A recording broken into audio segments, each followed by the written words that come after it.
kmetijstvo v Sloveniji je od nekdaj poslanstvo, ne. To moraš čutiti, to moraš doživeti in ti je v drugem spomenu ti je seveda ta dohodkovna stvar. Res je, da so nas starši naučili živeti, čutiti to zemljo, delati z njo. Mlajša generacija se pa seveda že tudi nagiba bolj v ta ekonomski smisel, se pravi, znajo si izračunati in si naredijo črto.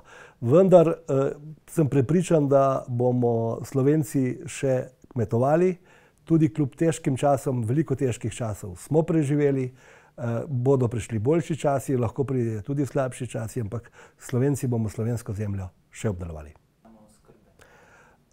Slovenija je v razmerah, kakršne imamo, in z zemljo in s pogoji, smo relativno dobri in precej pridelamo. Lahko bi pa seveda pridelali tudi še kaj drugega in drugačnega. In na ta način seveda ne naredimo dovolj.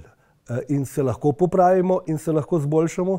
Tukaj predvsem seveda mislim na tiste produkte ali pridelke, ki v Sloveniji jih je možno pridelati in jih imamo premalo, ne. Se pravi, nekaj več bi lahko naredili na oljaricih, malenkostno na žitah in seveda veliko več na zelenjavi, ne. Vendar zato moramo pa vzpostaviti ključno razmerje in odnose v verigi od kmeta do trgovine.